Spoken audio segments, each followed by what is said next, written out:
आइए हम लोग शुरू करते हैं वेक्टर। ठीक है,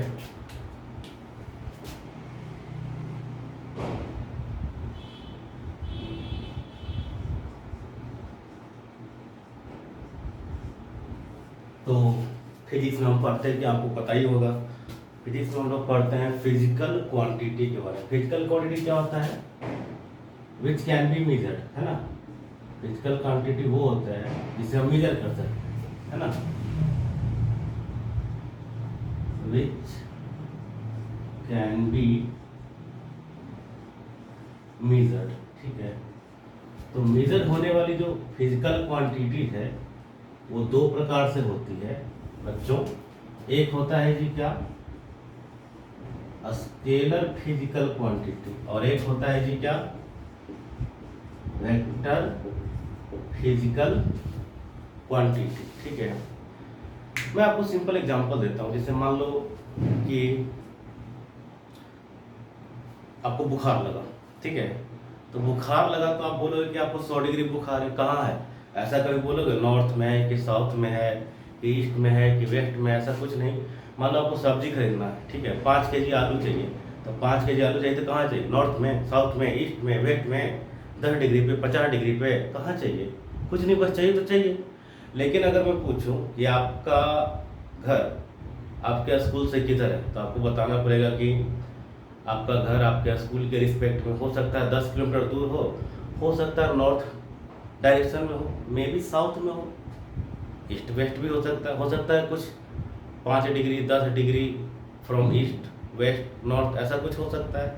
मतलब उस समय आप बता रहे होते हैं आपके घर का पोजीशन, और पोजीशन बतलाने के लिए आपको चाहिए होता है क्या, मैग्नीट्यूड, यानी कि 10 किलोमीटर या 5 किलोमीटर वट कुछ भी, और साथ में आपको डायरेक्शन चाहिए होता है। ठीक है, तो फिजिक्स में ऐसा बहुत सारे फिजिकल क्वांटिटी है जिसको जानने समझने के लिए आपको खाली मैग्नीट्यूड नहीं, साथ में डायरेक्शन भी चाहिए होता है। और बहुत सारे फिजिकल क्वांटिटी ऐसा भी है जिसको कि समझने के लिए हमें सिर्फ और सिर्फ क्या चाहिए, मैग्नीट्यूड, डायरेक्शन का कोई काम ही नहीं होता है। ठीक है ना। तो वेक्टर फिजिकल क्वांटिटी वो हैं जिनको जानने समझने के लिए आपको क्या चाहिए, मैग्नीट्यूड, साथ में डायरेक्शन। और इतना ही काफ़ी नहीं है, किसी वेक्टर को वेक्टर होने के लिए कुछ स्पेशल नियम फॉलो करने पड़ते हैं, उसको हम कहते हैं वेक्टर अलजेब्रा। ठीक है ना। तो जो वेक्टर अलजेब्रा को फॉलो करेगा उसी को हम क्या कहते हैं, वेक्टर। ठीक है ना। जैसे कि इलेक्ट्रिक करंट जो है उसमें डायरेक्शन होता है बट वो स्केलर होता है। क्यों? क्योंकि इलेक्ट्रिक करंट जो है ना वो वेक्टर एडिशन फॉलो नहीं करता, वेक्टर अलजेब्रा फॉलो नहीं करता। धीरे धीरे हम सब कुछ सीखेंगे, ठीक है ना। अभी तो स्टार्ट है, ठीक है, देखते हैं। तो वेक्टर फिजिकल क्वांटिटी जो है बच्चों, इसके बारे में हम ये लिखेंगे कि that physical quantity which has magnitude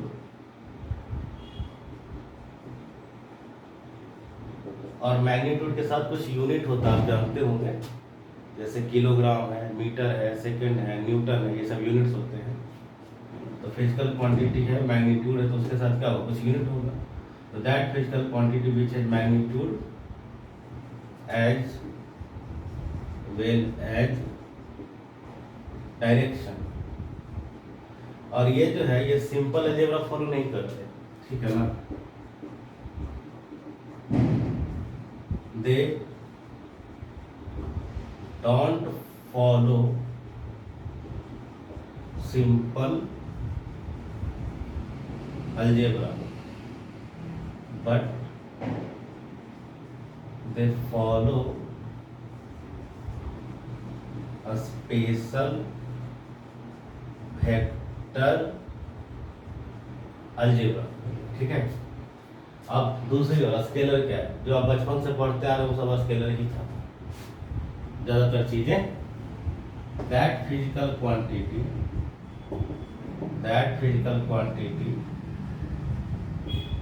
which has magnitude with unit but has no direction। और ये सिंपल अलजेब्रा फॉलो करते हैं, they follow they follow simple algebra. ठीक है, सिंपल मतलब सिंपल एडिशन सब्ट्रैक्शन। अलजेब्रा का मतलब क्या होता है? एडिशन सब्ट्रैक्शन प्रोडक्ट डिवीजन, ये सब जो आप करते हैं ये सिंपल अलजेब्रा फॉलो करता है, या स्पेशल वेक्टर अलजेब्रा फॉलो करता है। ठीक है, एग्जाम्पल मैं दे सकता हूँ आपको, आप जानते होंगे, जैसे कि डिस्प्लेसमेंट, वेलोसिटी,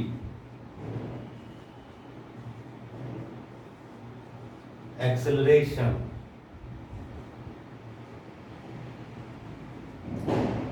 ये मैंने लिखा है लीनियर मोमेंटम,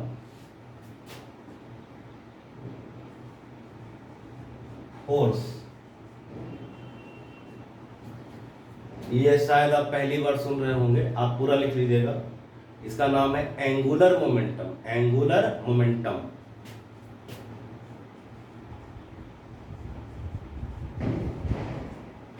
ये भी शायद आप पहली बार सुन रहे होंगे, आईसीएससी वाले बच्चे पहले से जानते होंगे, टॉर्क। ठीक है, ये क्या हो गया? सिंपल अलजेब्रा फॉलो कर रहा है, जैसे कि उदाहरण के लिए length, mass, time, temperature, electric current, distance, speed, etcetera. अभी 2 साल का जो सिलेबस है ना आप लोग का, उसमें तो दुनिया भर का करोड़ों आप फिजिकल क्वांटिटी पढ़िएगा, करोड़ों। उसमें बहुत सारा वेक्टर होगा, बहुत सारा स्केलर भी होगा, है कि नहीं? ठीक है, इतना छाप लीजिए आप लोग, फिर हम आगे बताते हैं। ठीक है ना, चलिए आगे बताते हैं हम। देखिए बच्चों, जैसे मान लीजिए ये 3 वायर है, एक से करंट आ रहा है 3 एम्पियर, एक से 4 एम्पियर, और इसके बीच का एंगल थीटा है, इधर निकलता है 7 एम्पियर। अब ये थीटा जो है ना, आप कुछ रख लीजिए, कोई फर्क ही नहीं पड़ता है, जितना करंट आ रहा है उतना करंट जाएगा। ठीक, तो इसमें डायरेक्शन का कोई लेना देना नहीं है, कोई लेना देना ही नहीं है। इसके जगह पे दूसरा एग्जांपल दे रहा हूँ, मान लीजिए, आप समझिए कि एक फोर्स लगा रहे हैं हम 4 न्यूटन का यहाँ पे, और एक फोर्स लगा रहे हैं हम 3 न्यूटन का। पता है क्या होगा? इनका रिजल्टेंट 90 डिग्री पे 5 न्यूटन का चला आता है। ठीक है, यदि आप क्या करें, 4 न्यूटन का फोर्स लगाएं और इसी के डायरेक्शन में आप 3 न्यूटन का भी फोर्स लगा दें, पता है क्या होगा? इन दोनों का रिजल्ट मिला के आ जाएगा 7 न्यूटन। ठीक है, अभी दोनों का डायरेक्शन मतलब दोनों के बीच का एंगल थीटा कितना है? 0 है। यहाँ पे क्या है? दोनों के बीच का एंगल 90 डिग्री। मैं और एग्जांपल आपको देता हूँ, आप देखते जाइए। एक और एग्जांपल यहाँ पे लिख दे रहा हूँ। मान लीजिए आपने एक फोर्स लगाया 4 न्यूटन का, और इधर एक फोर्स है 3 न्यूटन का। ठीक है, इसका रिजल्टेंट इस साइड हो जाएगा 1 न्यूटन। इन दोनों के बीच में एंगल कितना है? 180 डिग्री का है, एंटी पैरेलल। ठीक है, एक और एग्जांपल दे देता हूं मैं आपको।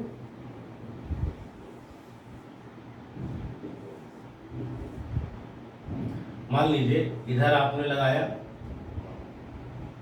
3 न्यूटन और इधर लगा दिया आपने 4 न्यूटन, तब इसका रिजल्टेंट इस तरफ आ जाएगा। यहाँ पे एंगल कितना है? 180।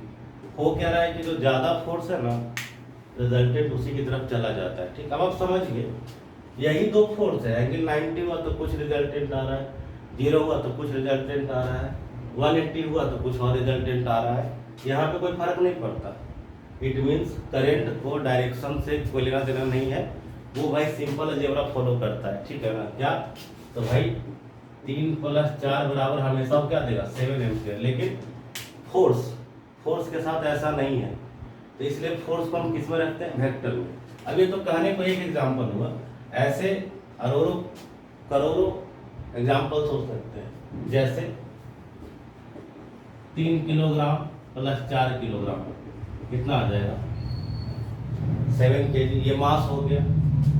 ऐसे अब कितना ही लिखो आप समझ जाइए। स्केलर का मतलब सिंपल अलजेब्रा, ठीक है ना। वेक्टर का मतलब इसमें एंगल के साथ चीज़ें बदलने लगती हैं। ये एक एग्जांपल है, अभी तो बहुत कुछ करना है हमें इसमें, ठीक है ना। नोट कर लीजिए आप लोग, है ना। आगे बढ़ते हैं हम। अब आपको चलिए बताते हैं वेक्टर रिप्रेजेंटेशन। वेक्टर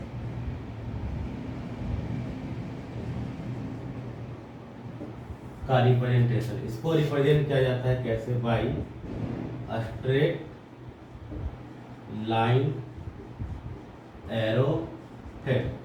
जैसे आप इसको देखिए, ये पॉइंट क्या कहलाता है? टेल। और ये पॉइंट क्या कहलाता है? हेड। हेड का मतलब आप समझिए फाइनल या एंड या टर्मिनेटिंग पॉइंट, ठीक है ना। और ये जो है टेल, टेल का मतलब क्या है? स्टार्ट या इनिशियल पॉइंट। अब मान लीजिए इसका नाम क्या है? ए, इसका नाम क्या है? बी। तो वेक्टर को आप ऐसे लिखिएगा ए बी, यहाँ पे दे दीजिए एरो, ठीक है। कई बार ऐसा होता है ना, लोगों के नाम होते हैं, बड़ा सा नाम, एक छोटा सा नाम। जैसे मुझे ही ले लो, मेरा नाम जानते हो आप लोग? मेरा नाम है जितेंद्र कुमार। लोग मुझे शॉर्टकट में, घर वाले में, बाहर वाले नहीं, ठीक है ना, मुझे जीतू बोलते हैं, ठीक है। तो दोनों तो मैं ही हूँ। और इससे पहले मैं जहाँ था, बच्चे मुझे जानते होंगे, मुझे इस नाम से पुकारते थे।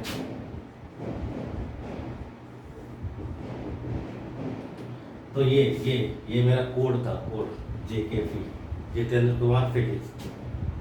तो अगर ये पूरा लिख दिया जाए, जितेंद्र कुमार सर फिजिक्स वाले, ये लिख दिया जाए, दोनों तो हम ही ना है भाई, दूसरा कोई थोड़ा हो जाएगा। तो वैसे ही है बच्चों, जो वेक्टर है ना बच्चों, इसको वैसे तो 2 अल्फाबेट से आपने दिखा दिया ना, आप चाहे तो सिंगल अल्फाबेट से भी दिखा दीजिए, कोई दिक्कत नहीं है।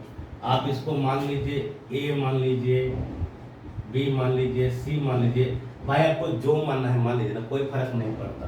कैपिटल मान लीजिए, स्मॉल मान लीजिए, जो मानना है मान लीजिए, नो चेंज, ठीक है, कोई फर्क नहीं पड़ता। तो जैसे मेरी मर्जी, मैं इसको आर वेक्टर मानता हूँ, आपको जो मानना है मान लीजिए। तो चलो मैंने इसको मान लिया आर वेक्टर, ठीक है। तो इस तरीके से बच्चों आप वेक्टर को क्या करते हैं? रिप्रेजेंट करते हैं, ठीक है ना। नोट कर लीजिए।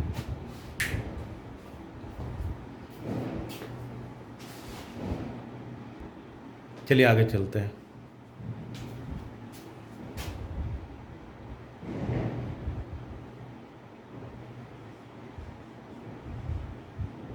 इन वेक्टर के अंदर 2 चीजें छुपी होती है। एक होता है क्या? मैग्नीट्यूड, और एक होता है क्या? डायरेक्शन। तो इन दोनों के बारे में बात कर लेते हैं आपसे, ठीक है। जो वेक्टर का मैग्नीट्यूड होता है ना, वो होता है क्या? वो बेसिकली इस नाम से भी पुकारा जाता है, modulus, modulus of A vector, ठीक है। और ये क्या होता है? ये बेसिकली होता है लेंथ ऑफ ए वेक्टर।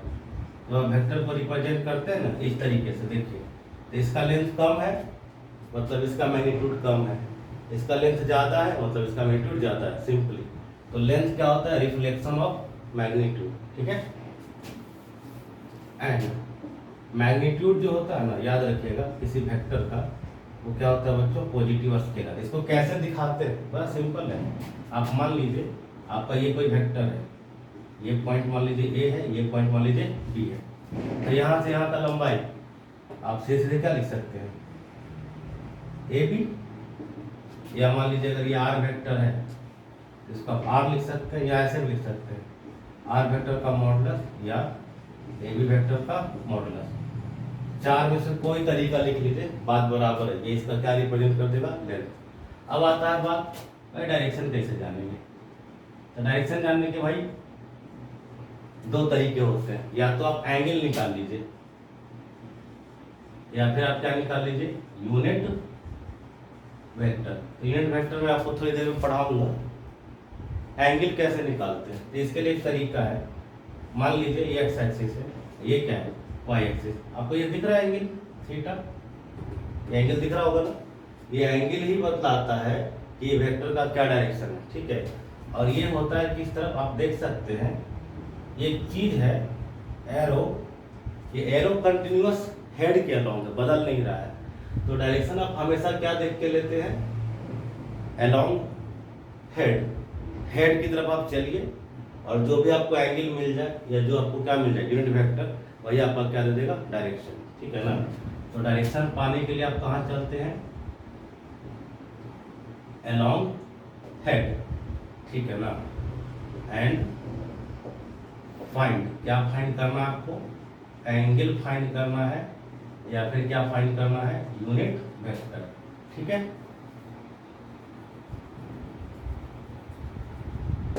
तो ये क्लियर है ना, ठीक है। आप नोट कर लीजिए, फिर आगे का बात करते हैं।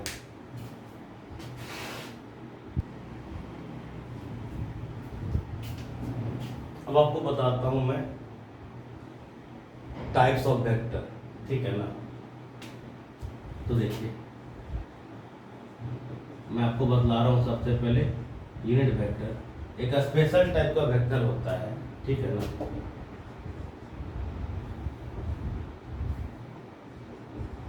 वेक्टर ऑफ यूनिट यानी कि 1 मैग्नीट्यूड, इसका मैग्नीट्यूड हमेशा 1 होता है। इसको समझिए, जैसे आपके पास है 5, तो 5 का मतलब क्या हो गया, 5 इंटू 1 छुपा हुआ है। मान लीजिए आपके पास है 5 किलोग्राम, इसका मतलब आप समझ सकते हैं 5 किलोग्राम इंटू 1 छुपा है। ऐसे ही लिखा हुआ है 5 मीटर ईस्ट, इसका मतलब है 5 मीटर इंटू 1 ईस्ट। अब ये चीज भला क्या है भाई, देखो अब ध्यान से देखो, इसमें मैग्नीट्यूड कुछ नहीं तो 1 है और साथ में इसका डायरेक्शन है। ये इस डिफिनीशन से मैच खा रहा है। बहुत सारे एग्जांपल आप ले सकते हो, इनफाइनाइट एग्जांपल ले सकते हो, जैसे 50 न्यूटन वेस्ट। आप इसको ऐसे लिख सकते हो 50 न्यूटन इंटू 1 वेस्ट। अब ये क्या है भाई, देखो आप इसमें डायरेक्शन है और मैग्नीट्यूड कितना 1 यूनिट है, ठीक है। तो ऐसे ही समझो किसी भी वेक्टर के अंदर ये तो छुपा ही 1 रहता होगा, है कि नहीं। तो इसी को बोलते हैं यूनिट वेक्टर। एक वेक्टर भाई जिसके पास मैग्नीट्यूड 1 यूनिट का रहता है और इसमें डायरेक्शन तो है, देख सकते हो, ठीक है। तो इसी को हम क्या कहते हैं, यूनिट वेक्टर कहते हैं, ठीक है। तो इन जनरल ये कोई वेक्टर है ना, अगर आप कोई वेक्टर लिखते हो तो वेक्टर के बाद उसका क्या होता है, इसका मैग्नीट्यूड होता है वेक्टर में, और एक क्या होता है उसका डायरेक्शन, एक क्या होता है उसका डायरेक्शन। ये डायरेक्शन कोई दूसरा नहीं, ये यूनिट वेक्टर ही होता है जो इसका डायरेक्शन हुआ करता है, ठीक है। इसको ऐसे लिखो, कोई वेक्टर है आर वेक्टर, तो उसका मैग्नीट्यूड क्या हो जाएगा, ये हो जाएगा। मैंने सिखाया था अभी अभी, आप इसको ऐसे भी लिख सकते हो या आपकी मर्जी, आप सिंपली ऐसे भी लिखो, कोई फर्क नहीं पड़ता, ऐसे भी लिखो, एक ही बात है। और डायरेक्शन के लिए आप यूनिट वेक्टर यूज करोगे। यूनिट वेक्टर का खासियत होता है भाई, जैसे अगर कोई यूनिट वेक्टर है ना ए, जिसपे आप कैप लगाते हो, या कोई बी है तो उसपे बी कैप लगा दो, या कोई आर है तो आर कैप लगा दो, कोई एन है तो एन कैप लगा दो, कोई है आई कैप, जे कैप, के कैप, तो ये सब क्या हो गया, यूनिट वेक्टर का सिंबल होता है। आप यहाँ पे मान लो, इमेजिन कर लो आर कैप, ठीक है। तो ये हो गया जी आपका यूनिट वेक्टर। आप ऐसे भी लिख सकते हो आर कैप बराबर R vector and divided by R. Clear, आगे चलते हैं, ठीक है।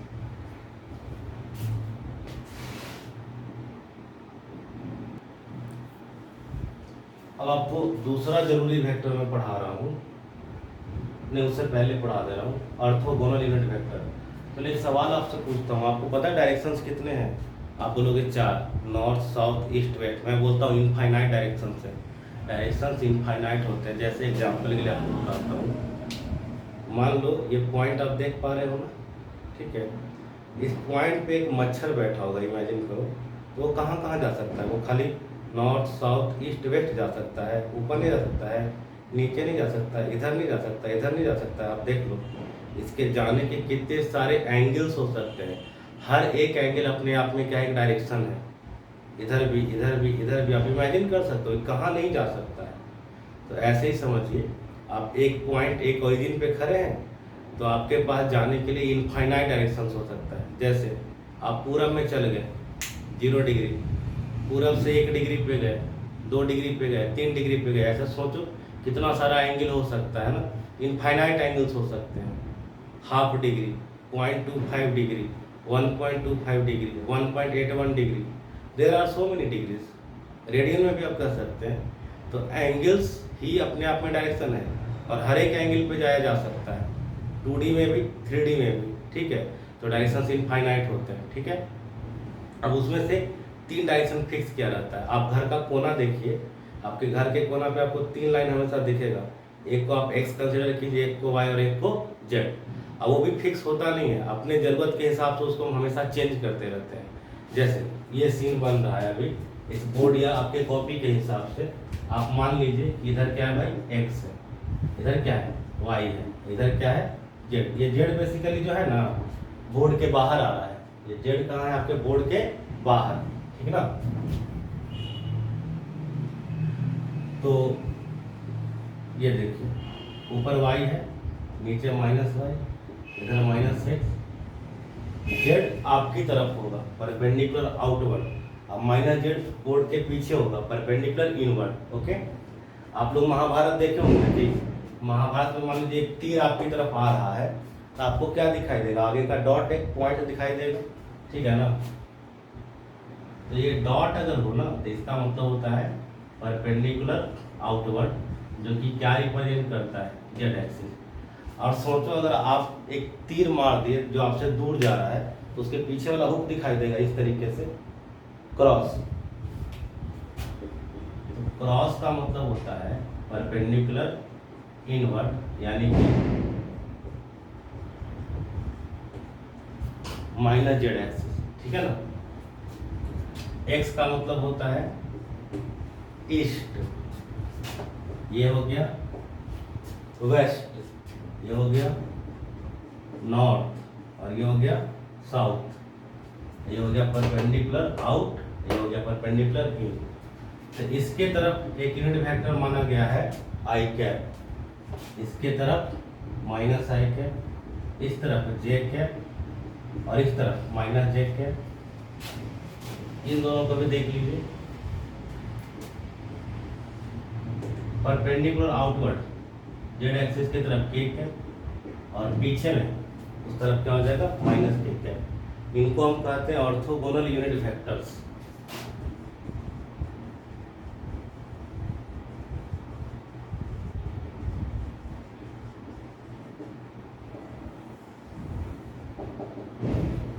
नोट कर लीजिए।